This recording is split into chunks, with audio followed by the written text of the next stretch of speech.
하나님의 사람이 세워지기 위해서는 결코 혼자서 한 사람의 힘, 노력, 또 한 사람의 헌신과 수고만으로 되지가 않습니다.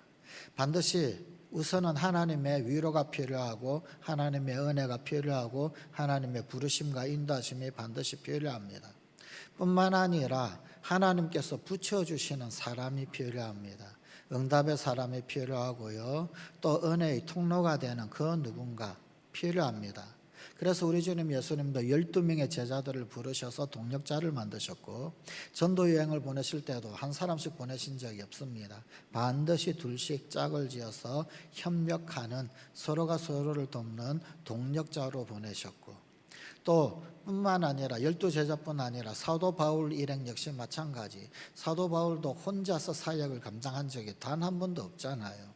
바나바와 바울, 아니면은 바울과 실라, 혹은 바울과 오늘 본문을 기록한 사도행전의 기록자 누가, 혹은 아니면 그의 영적 아들 디모데, 디도 등등. 여러분, 하나님의 사람들은 반드시 동력자들이 있었습니다. 그리고 그들은 서로가 서로에게 은혜의 통로가 되었습니다. 그래야 하나님의 일이 이루어집니다. 그리고 또 하나님은 우리에게 붙여주신 또 다른 은혜의 통로가 되는 동력자를 통하여 혹은 다른 사람을 통하여 우리를 위로하십니다. 그 위로로 하나님 인도하신 사명의 길, 사역의 길, 소명의 길 끝까지 완주하도록 힘주시고 응원해 주시고 인도하시고 붙들어 주시는 그런 주님이십니다. 오늘 우리에게 주신 이 하나님의 말씀 역시 마찬가지. 하나님께서 사도 바울을 끝까지 은혜로 인도하시고 뿐만 아니라 용기를 주시고 위로를 주시고 또 하나님을 위하여 묵묵히 나아가는 그 순례 여정 끝까지 도달할 수 있도록 하나님께서 위로로 깨닫게 하여 주시는 그런 말씀. 본문 2절밖에 되지 않아 아주 짤막하지만 사실은 귀한 하나님의 위로가 한 글자 글자마다 새겨져 있는 그런 말씀입니다. 자, 오늘 우리에게 주신 하나님의 말씀은 이렇게 시작합니다. 본문 15절입니다. 이 여러 날 후에 여장을 꾸려 예루살렘으로 올라갈새. 바울의 일행은 3차 전도 여행을 마치고 이제 예루살렘으로 돌아오는 여정 가운데 배로 이동하는 모든 항해 일정을 가이사랴에서 마무리합니다. 가이사랴라고 하는 항구 도시에 도달했을 때 이제 배에서 하선을 합니다. 그리고 이제부터 가이사랴로부터 예루살렘까지는 육로로 이동을 해야 합니다. 자, 그런데 그 육로 이동 이전에 이 가이사랴에서 잠시 머물게 됩니다. 예루살렘으로 이동하기 전 바울 일행은 여러 날, 오늘 본문을 보니까 이 여러 날 후에라고 기록하고 있죠. 이 여러 날 동안 가이사랴에 머물다가 이제 최종 목적지인 예루살렘으로 향하였습니다. 이 가이사랴에서 이 여러 날은 참 많은 일들이 있었습니다. 예언자들 또 혹은 아니면은 전도자 빌립을 통하여 그 집에 머물면서 그 집의 위로, 그리고 또 이 여러 날 가운데서 그 유명한 아가부 선지자의 예언, 또 혹은 아니면 주변에 또 다른 사람들의 이런저런 여러 말로 바울을 격려하기도 하고 위로하기도 하고 예루살렘으로 올라가는 것을 만류하기도 하는 그런 이 짤막한 며칠 가운데 여러 사건들이 있었습니다. 그런데 되돌아보면 그 또한 바울을 향한 하나님의 섬세한 인도하심이었습니다. 하여간 이제 드디어 며칠 지나고 예루살렘으로 육로로 이동하는 그 여행 떠나게 됩니다. 그런데 성경은 예루살렘으로 올라간다라고 하는 표현을 하고 있습니다. 지도상의 위도를 보게 되면은 가이사랴의 위도가 예루살렘 위도보다 더 위에 있습니다. 북이 이 위도가 가이사랴가 위에 있습니다. 예루살렘은 아래에 있죠. 그런데 성경은 올라간다라고 표현을 하고 있습니다. 그 당시에 중심이 예루살렘이었다. 수도가 예루살렘 혹은 아니면은 사회 문화 혹은 종교적 중심지가 예루살렘이었다. 그래서 예루살렘을 향하여 올라간다라고 표현을 하고 있는 것입니다. 이것은 우리도 마찬가지 표현이죠, 그죠? 우리 역시 마찬가지 수도 혹은 서울로 갈 때 올라간다라고 표현을 합니다. 저기 휴전선 바로 아래에 있는 임진각, 그 임진각 가운데서도 서울로 갈 때는 올라간다라고 그렇게 표현을 하죠. 그죠? 예. 반대로 서울에서 다른 어떤 지역 지방으로 가게 될 때는 내려간다라고 그런 표현을 합니다. 우리 표현법이나 유대인들 표현법이나 비슷하다, 동일하다라고 하는 것을 알 수가 있습니다. 또 다른 한편 이 가이사랴는 항구 도시죠. 그러니 평지에 있을 수밖에 없습니다. 그런데 예루살렘은 산악지대에 있는 도시거든요. 구릉지에 있는 도시입니다. 그러니까 평지에서 산지로, 구릉지로 올라간다라고 하는 그런 의미로 이런 표현을 쓸 수도 있습니다. 하지만 지형적인 것 그것도 있으나 그러나 이 예루살렘이 그 당시 정신적 지주와 같은 도시, 또 종교적 중심지라고 하는 의미를 강조하는 의미에서 올라간다라고 표현했음이 더더욱 근본적인 이유입니다. 하여간 한편 여기 지금 출발하는 이 가이사랴에서 예루살렘까지 거리가 대략적으로 약 한 100km 정도 됩니다. 아마도 사도 바울이 젊었을 때 건장했을 때 그때였다라고 한다면 뭐 이틀에도 충분히 갈 수 있는 거리였을 것입니다. 혹은 아니면은 뭐 밤새도록 하루 그냥 24시간 철야로 행군을 했다 그러면 하루만 해도 갈 수도 있겠지요. 군인들이 보통 야간 행군을 할 때 한 50km 정도, 해가 지고 난 다음 출발해가지고 해 뜨기 전까지 행군하는 거리가 대략적으로 약 한 50km 정도 되거든요. 만약에 이제 낮에도 행군을 한다라고 한다면, 잠자지 않고 행군한다라고 한다면 하루만 해도 뭐 건장한 청년은 갈 수 있을 만한 거리가 될 수도 있을 것입니다. 그러나 이제 바울 나이가 많이 들었습니다. 그리고 말년의 바울, 그렇다라고 한다면 아마도 가이사랴에서 예루살렘 거리까지 한 3일 정도 소요가 되지 않았을까, 그렇게 학자들은 유추를 합니다. 자, 어쨌든 그 먼 길에 오르는 이 바울 일행의 수, 이 바울 일행의 숫자는 점점 더 늘어납니다. 가이사랴에 도달했을 때보다도 이제 예루살렘으로 가는데 여기 숫자가 또 그 일행이 더 늘어나게 되어집니다. 본문 16절입니다. 가이사랴의 몇 제자가 함께 가며, 가이사랴의 몇몇 제자들이 함께 간다. 지금 바울 일행이 몇 명이냐면 가이사랴에 도착한 바울의 일행이 9명이 됩니다. 이 바울 일행, 그 바울 일행은 사도행전을 기록한 누가와 디모데, 그리고 또 그 흉년을 당한 예루살렘 교회의 구제 헌금을 전달해 줄 그 고린도와 마게도냐 각 지역 대표들이었었습니다. 사도행전 20장 4절에 보게 되면은 이 바울이 3차 전도 여행을 매듭 짓고 고린도를 떠나게 될 때, 고린도까지 가서 뭘 했느냐 하면 예루살렘을 돕기 위하여 구제헌금을 모았거든요. 그리고 그 구제헌금을 다 모으고 난 다음에 이제 예루살렘으로 가고자 할 때, 그때 그 고린도를 떠날 때 바울 일행은 바울 자신을 포함해서 8명이었습니다. 사도행전 20장 4절입니다.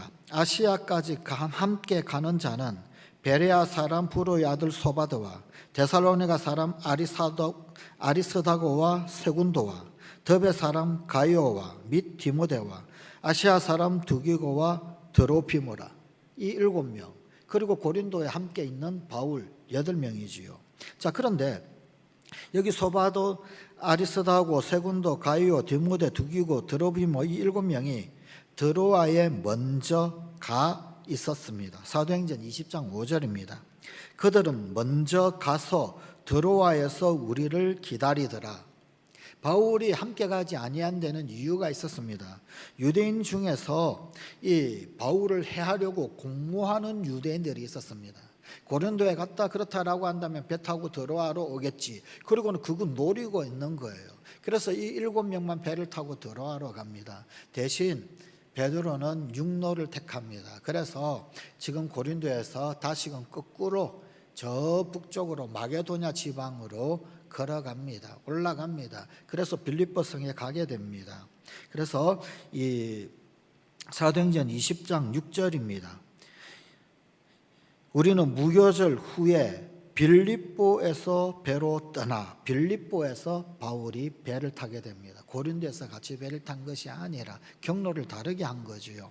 자, 그렇게 마게도냐로 올라가서 그래서 그 빌립보 성에 가게 되는데, 이 빌립보 성에서 바울이 누구와 합류를 하느냐면은 누가와 합류를 합니다. 그래서 사도행전 20장 6절에 우리는이라고 그랬죠.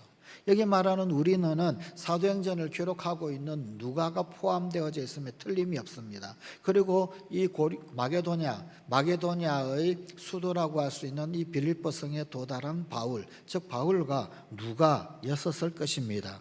그래서 그들이 이렇게 이 빌립보에서 도로아로 바울과 이 누가가 가게 됩니다. 그래서 먼저 가 있었던 7명, 그리고 이제 바울 8명, 마게도냐 지방 빌립보에서 누가와 바울이 만나 합류를 하게 되고, 누가까지 다시 드로아에 가게 되면 결국은 9명이 이 드로아에서 만나게 됩니다.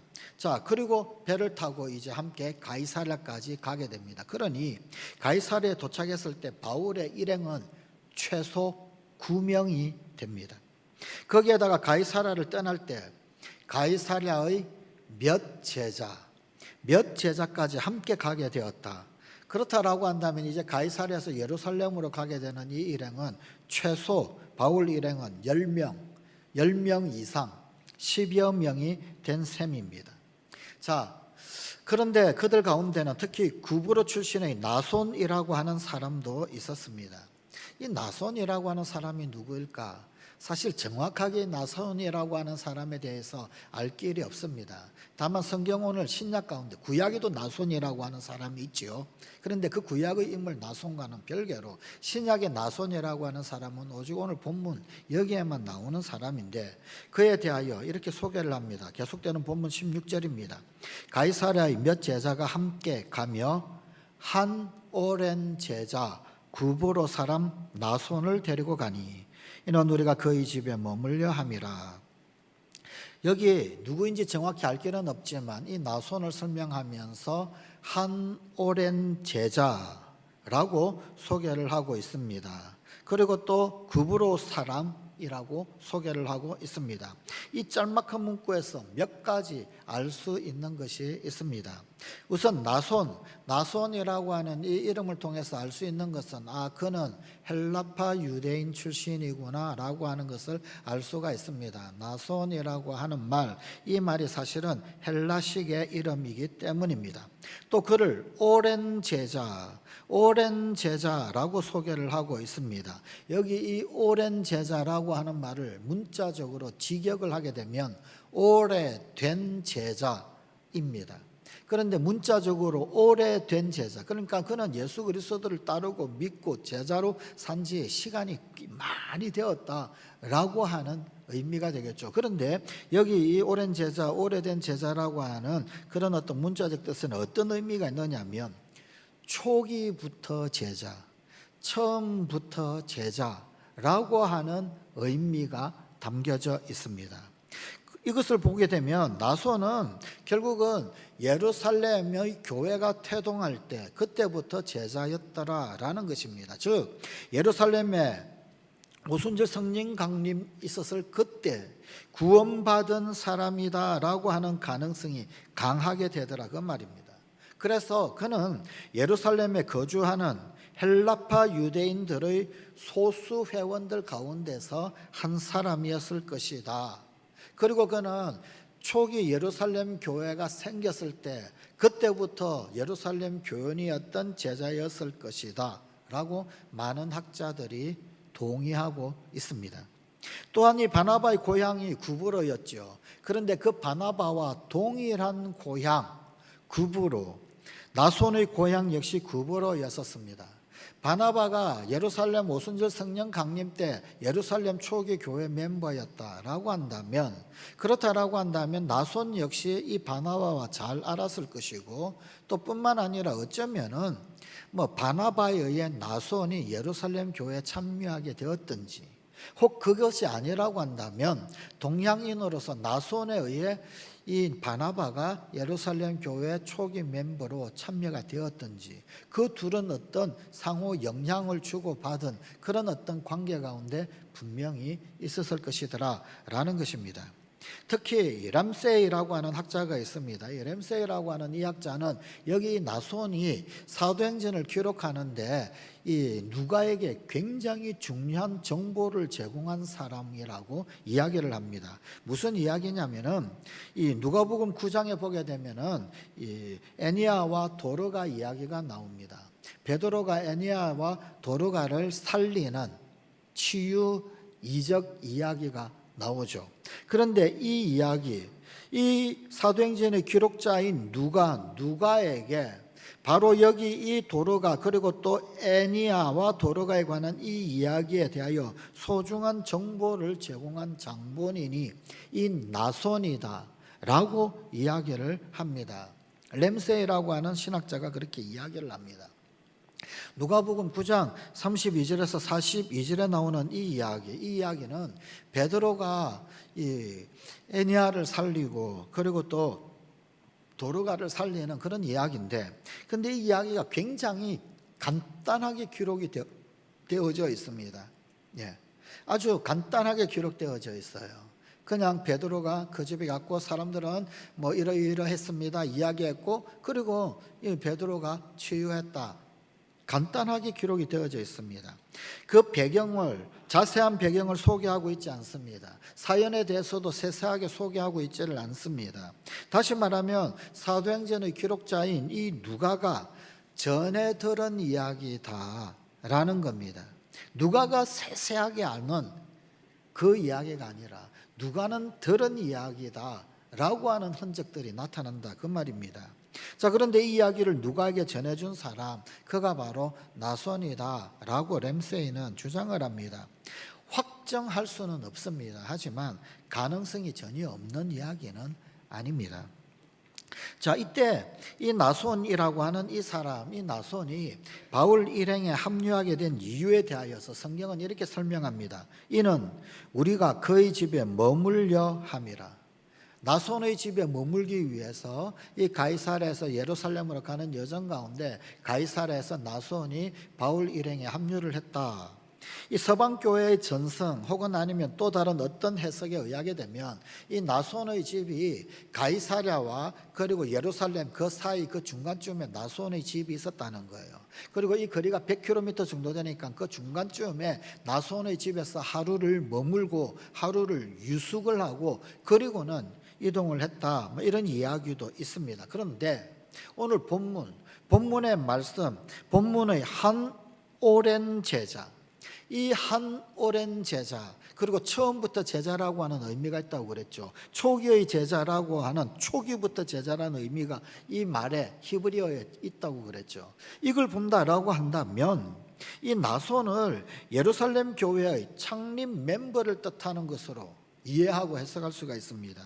그리고 이 나손이 예루살렘 교회의 창립 멤버를 뜻하는 것으로 이해를 한다면 이 나손의 거주지는 예루살렘이었더라라는 것을 알 수가 있습니다. 즉 예루살렘에 나손이 자기 집을 소유하고 있었기에 그 나손은 바울과 그의 일행을 예루살렘에서 자기 집에 묵게 해주기 위하여서 이 바울을 따라 나선 것이었다라는 것입니다. 자, 그런데 바울 일행 그들이 모두 다 한 집에서 머물기에는 적지 않은 숫자이잖아요. 지금 9명이 가이사랴에 모였고 또 가이사랴에서도 형제 몇이라고 그랬는데 이게 하나일지 둘일런지 그 형제 몇이 열일런지 알 수가 없잖아요. 적어도 최소 10명 이상, 최소 10명 이상의 사람이 가이사랴를 떠나게 되었고 그 적어도 10명의 이상의 사람들, 그럼에도 불구하고 이 나손은 그들을 모두 자기 집에 묵게 해주기 위하여서 이 지금 길을 따라 나섰더라라는 것입니다. 나손은 예루살렘에 그 많은 사람들을 다 재워주고 그리고 먹여줄 만큼 큰 집을 소유하고 있었기 때문입니다. 이를테면 이 나손은 부자였던 것 같습니다. 지금 바울은 예루살렘에 벼슬을 하기 위해서 올라가는 길이 아니었습니다. 바울이 예루살렘에서 결박당하고 투옥당할 것이다 라고 하는 것 이미 선지자 아가보를 통하여서 다 전해졌어요. 이 띠의 임자가 수족이 결박당한다, 예루살렘에서 수족 결박당한다, 공개된 사실입니다. 부자는 지킬 게 많죠. 여러분, 원래 가진 거 많은 사람은 지킬 게 많습니다. 이 지킬 것이 많은 부자는 본래 따질 것도 많고 눈치 볼 사람도 많습니다. 돈만 잘 지키면 되느냐? 아니에요. 눈치를 잘 봐야 되고요, 셈도 해야 되고 이것저것 따지고 해야 된단 말입니다. 나손의 입장은 그런 사람이에요. 그런데도 부자 나손은 예루살렘에서 유대인들에 의해 가지고 체포되고 묶이고 결박당하여서 로마군에 넘겨질 것이라고 하는 바울, 그렇다라고 한다면 적어도 예루살렘 유대인 사회에서 이 바울은 범죄자 취급을 받는 것 아닙니까? 그런데 나손은 범죄자 일행, 바로 그들을 그 누구도 그리고 그 무엇에도 개의치 않고 지금 자기 집에 재워주기 위해서 바울을 따라 바울과 함께 가이사랴를 출발하고 있는 것이더라 라는 말입니다. 사실 이것은 참 대단한 섬김임에 틀림이 없습니다. 희생임에 분명합니다. 자기에게는 손해볼 일이 될 것입니다. 예루살렘에 오랜 기간 거주한 사람이다 라고 한다면 바울에 대해서 모를 리가 없어요. 바울에 대하여서 예루살렘의 분위기를 다 파악하고 있을 것입니다. 아무래도 바울은 예루살렘의 입장에서는 볼 때 골칫거리 사건을 몰고 다니는 장본인임에 틀림이 없습니다. 그것은 예루살렘 교인이든 예루살렘 교인이 아닌 유대 교도든 간에 마찬가지였습니다. 유대인들 입장에서 볼 때는 바리새인이라고 하던 자들, 그런데 그 바리새인 출신의 그가 배반하고 배신한 거잖아요. 예수 믿는 사람 잡으러 가라고 모든 정권을 주고 보내었더니 예수 믿는 사람 되어가지고 나타났단 말입니다. 교회 입장에서도 마찬가지입니다. 바울이 보고해오는 그 모든 보고는 예루살렘 교회 입장에서 볼 때는 머리가 찌끈찌끈 아픈 보고들이에요. 자꾸만 그냥 교회 역사에 그냥 새로운 처음 있는 그런 일들을 보고를 하니 그것 해결하려고 그러니 심지어 예루살렘 공회까지 모인 것 아닙니까? 예루살렘 교인이어도 또 예루살렘 교인이 아닌 유대교도라고 한다 할지라도 어쨌든 예루살렘 입장에서 본다라고 한다면 그러면 이 바울은 결국은 골칫거리 사건을 몰고 다니는 장본인이더라 틀림없단 말입니다. 그래서 예루살렘의 많은 사람들이 이 바울의 일행을 반갑게 영접하기를 꺼렸을 것입니다. 더더군다나 유대인 배경이 있다라고 그러면 더더욱 그럴 것입니다. 결국 바울 일행이 히브리파 유대인의 집에서 거한다? 이거는 절대 그렇게 쉬운 일이 아니었을 것입니다. 이런 상황에서 헬라파 유대인인 나손, 이 나손이 예루살렘에 거주하는 여러 다른 이들과는 다르게 흔쾌히 이 바울의 일행을 받아들였다라는 것, 이건 참 귀한 일임에 틀림이 없습니다. 결국 본문 16절의 표현과 같이 그는 분명 한 오랜 제자였음을 아주 잘 방증해 주는 것입니다. 여기에 더 귀한 것은 나손의 집이 예루살렘이다라는 것을 감안한다면 나손은 일부러 가이사랴에 간 것이 됩니다. 이것은 바울과 그 일행을 지극히 환영한 것이 됩니다. 어쩌면 바울과 그 일행들은 조마조마했을는지 모릅니다. 배 탈 때 그때까지는 그냥 배 타고 오는 여행 힘드니까 그거 힘들다 생각만 했을 거예요. 이제 육로만 남았습니다. 육로를 따라서 예루살렘에 가는 것만 남았습니다. 어쩌면 그들 가운데서 그 일행들 가운데서 예수 믿기는 했지만 예루살렘은 처음 가는 그런 일행도 혹 있었을는지 모릅니다. 얼마나 두려웠을까요? 얼마나 조마조마했을까요? 그리고 소문으로 들어서 아는 예루살렘의 바울에 대한 적대적 분위기, 심지어 아가보 선지자가 수족이 결박당한다라고 하는 예언, 그 예언까지도 가이사랴에서 들었을 때 그들은 얼마나 조마조마했을까요? 바울은 그렇다 치고 어쩌면 예루살렘의 초행이었던 사람들은 얼마나 긴장했을까요? 두려웠을까요?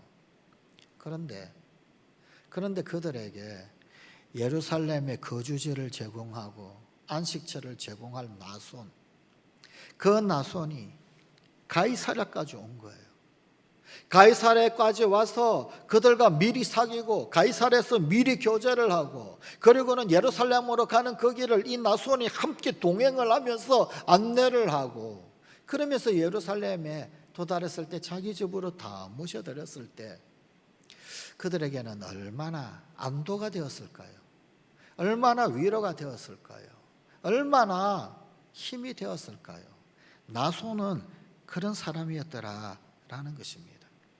그가 예루살렘에서 그냥 기다려도 됩니다. 손님 맞을 준비 얼마나 분주합니까? 음식도 해야 되고 머물 곳도 정비해야 되고 잠잘 곳도 마련해서 다 살펴보아야 되고 침구류 정비를 해야 되고 할 게 얼마나 많습니까? 또 어쩌면 예루살렘 교회에 낯선 그런 상황 가운데서 그 중간에서 가교 역할도 하고 해야 되잖아요.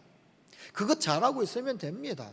음식 준비 잘하고 묵을 곳 숙소 준비 잘하면 되고 예루살렘 교회 형편 잘 살펴서 설명해 주면 되고 그러면 되는 거예요.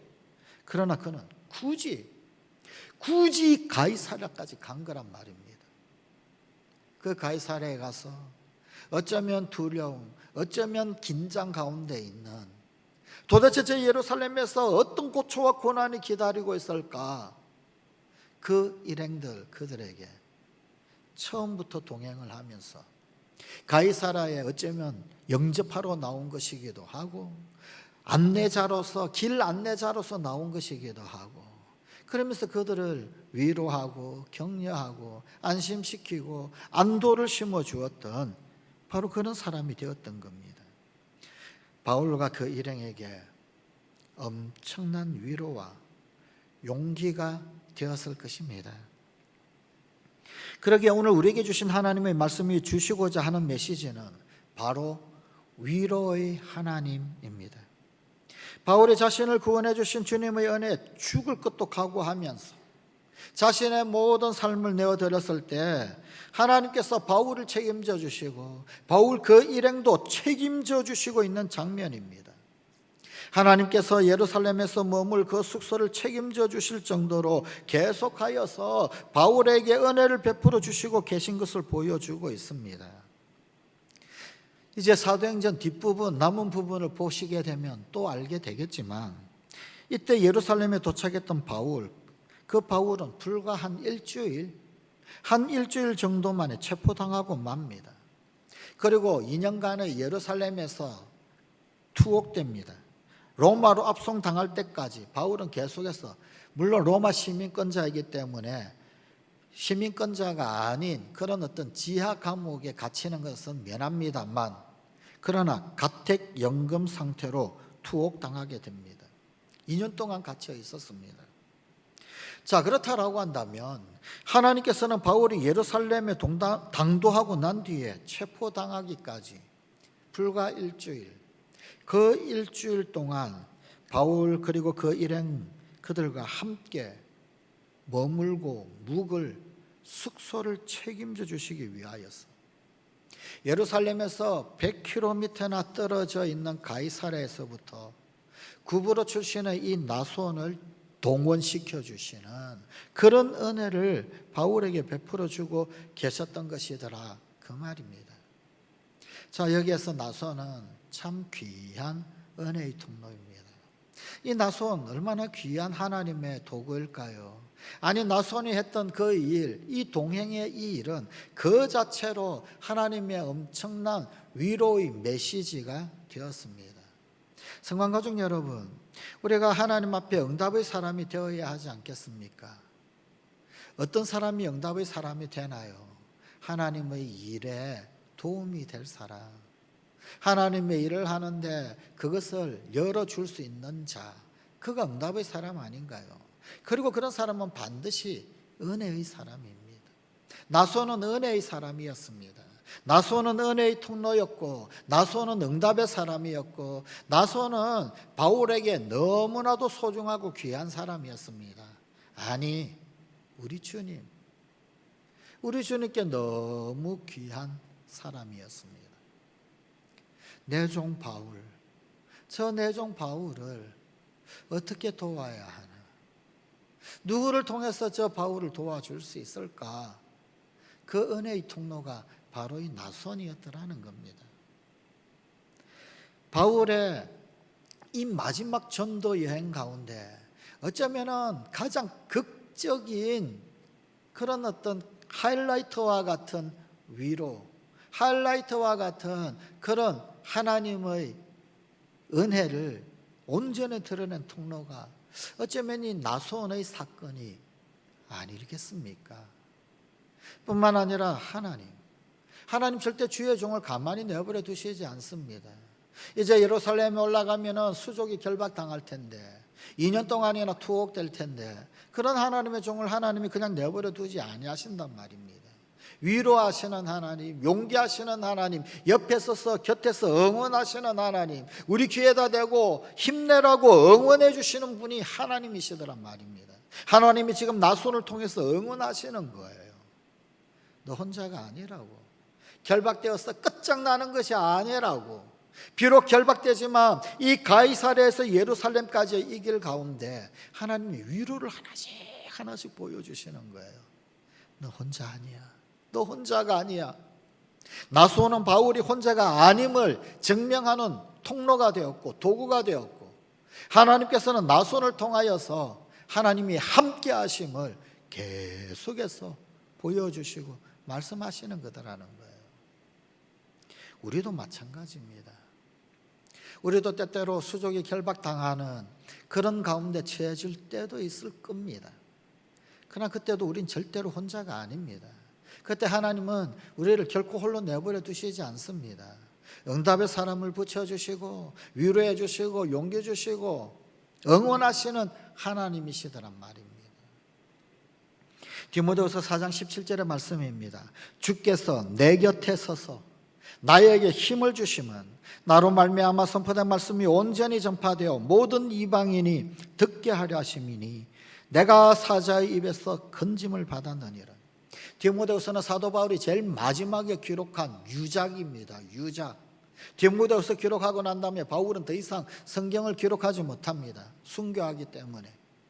그 중에서도 4장 제일 마지막에 기록하는 The End, 점 찍기 바로 전 17절의 말씀입니다.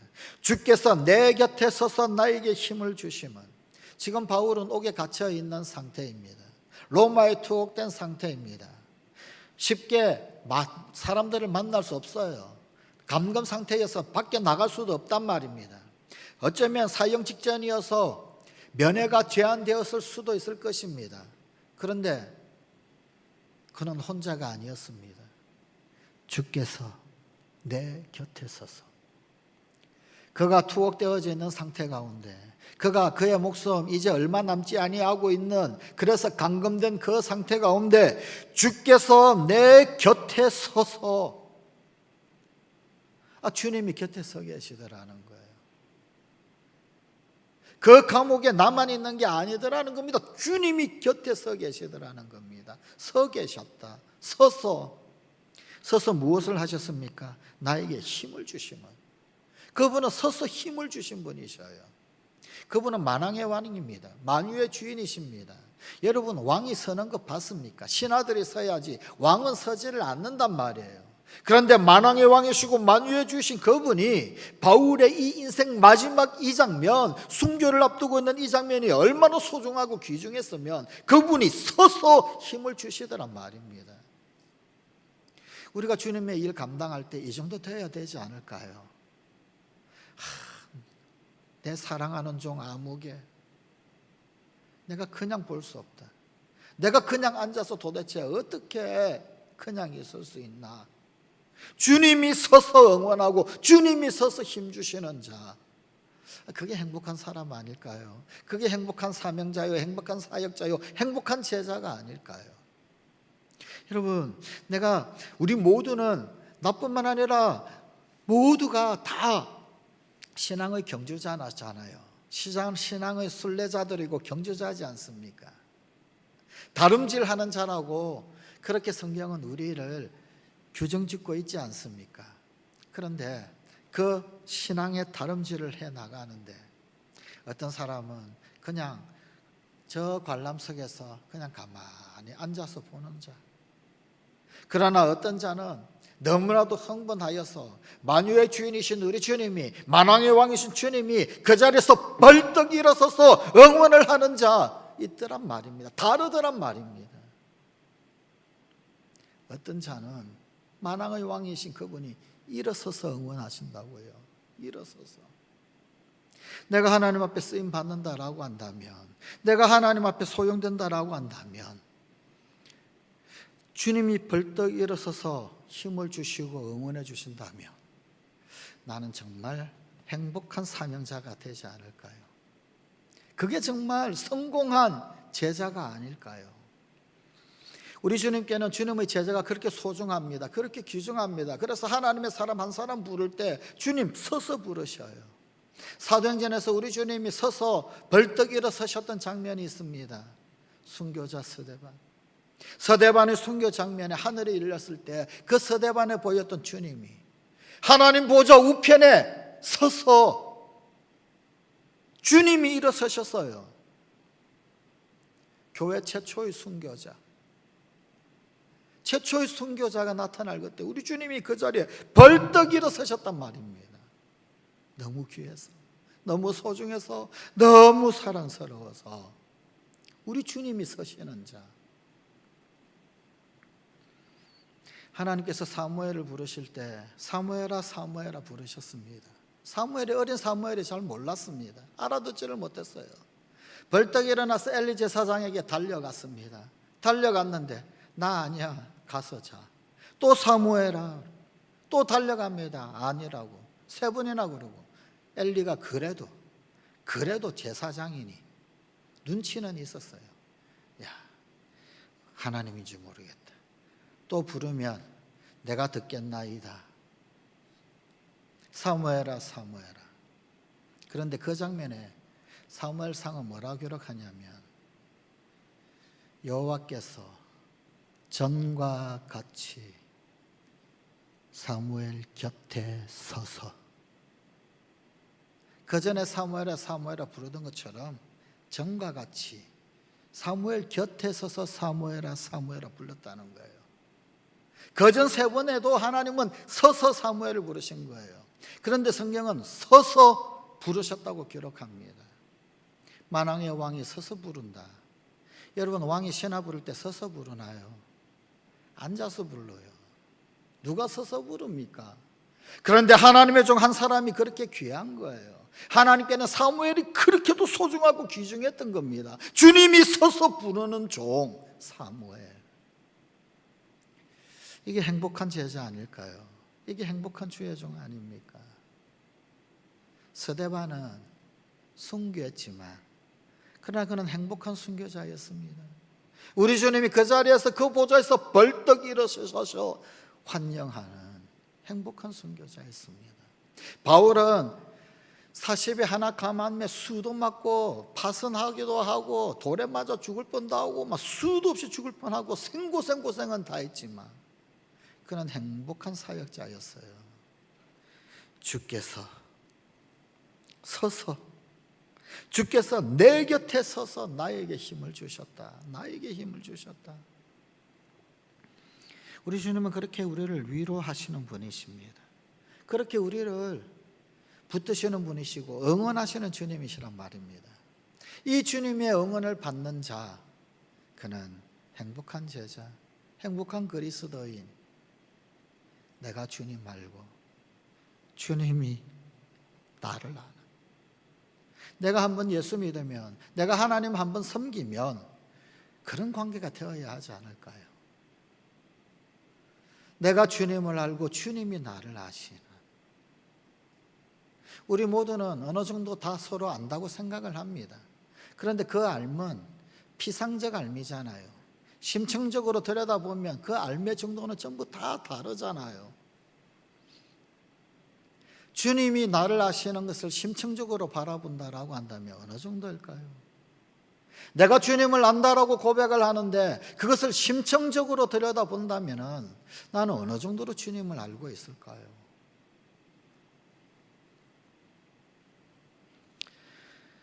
바울에 대한 주님의 은혜는 결코 단 이례적으로 그치지 않았습니다. 교회를 짓밟던 폭도였던 이 바울, 그런데 그에게 구원의 은혜를 베풀어 주신 주님께서 이제 바울이 자신의 모든 삶을 다 드렸을 때 주님께서는 오늘 본문 말씀처럼 또다시 위로해 주시는 거예요. 바울이 필요한 그때그때마다 세심한 부분까지 책임져 주시는 은혜를 계속해서 베풀어 주시더란 말입니다. 그리고 이 은혜는 바울에게 용기요, 위로요, 능력이었습니다. 고난을 이길 힘이었고 고난을 이기고도 남는 능력이 되었단 말입니다. 주님 계속해서 그렇게 은혜를 부어주십니다. 은혜 부어주셔서 결박되는 것도 이기게 하시고 감옥에 투옥되는 것도 이기게 하시고 심지어 죽는 것도 이기게 하시더란 말입니다.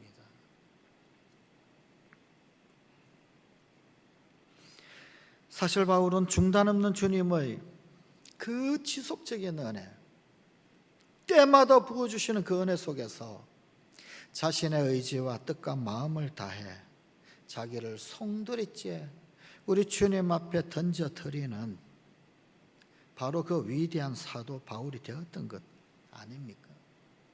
그래서 예수 그리스도의 십자가의 보혈을 통해서 구원의 은혜를 먼저 입은 우리 역시 주님께서 우리의 삶 속에 날마다 계속해서 베풀어 주고 계시는 그 주님의 은혜, 그 은혜를 볼 수 있어야 합니다. 내가 은혜의 통로도 되어야 하고 내가 은혜의 통로가 될 뿐만 아니라 나손처럼 혹은 또 하나님의 은혜를 부어주시는 것, 우리 주님의 그 응원의 소리를 듣는 것, 그래야 행복한 사명자가 되는 거죠. 주님께서 아무리 계속 은혜를 베풀어 주신다라고 한다 할지라도 그 주님의 은혜를 깨닫지 못하고 그 주님의 은혜를 볼 눈이 없고 그 주님의 은혜를 들을 귀가 없다라고 한다면 우리의 의지나 노력만으로는 저 거룩한 순례 도성 끝자락에 다다를 수가 없다란 말입니다. 시편 121편 1절부터 8절은 하나님의 은혜를 이렇게 노래합니다. 내가 산을 향하여 눈을 들리라. 나의 도움이 어디서 올까? 나의 도움은 천지를 지으신 여호와에게서로다. 여호와께서 너를 실족하지 아니하게 하시며 너를 지키는 이가 졸지 아니하시리로다. 이스라엘을 지키시는 이는 졸지도 아니하시고 주무시지도 아니하시리로다. 여호와는 너를 지키시는 이시라. 여호와께서 내 오른쪽에서 내 그늘이 되시나니 낮의 해가 너를 상하게 하지 아니하며 밤의 달도 너를 해치지 아니하리로다. 여호와께서 너를 지켜 모든 혼란을 면하게 하시며 또 내 영혼을 지키시리로다. 여호와께서 너의 출입을 지금부터 영원까지 지키시리로다. 하나님 지켜주시는 그 주인공 되는 우리 상관가족이 되십시다. 또한 나 손처럼 하나님 은혜의 통로가 되는 우리 상관가족이 되십시다. 기도하시겠습니다. 아버지 하나님, 은혜를 참으로 사모하고 은혜를 참으로 귀히 여기고 좋게 여기고 좋아하지만 그러나 정작 은혜의 통로였는지 우리 자신들을 또한 살펴봅니다. 주님이 나를 아시고 내가 주님을 아는 그 지극한 은혜, 이것이 더 이상 피상적인 은혜가 아니라 내가 주님 안다고, 주님이 나를 안다고 불러주시는 그 깊숙한 음성과 위로, 그 소망 가운데 깊숙이 잠기는 우리 사랑하는 상관가족들이 다 되게 하여 주시옵소서. 그래서 결박도 해방하지 못하고 칼도 해방하지 못하고 감금도 투옥도 옥도 해방하지 못하고 그 어떤 것도 해방할 수 없는 주님과 우리 사랑하는 성관 가족들의 관계, 그 은혜 관계가 되게 하여 주시옵소서. 우리 주 예수님 이름으로 기도드리옵나이다. 아멘.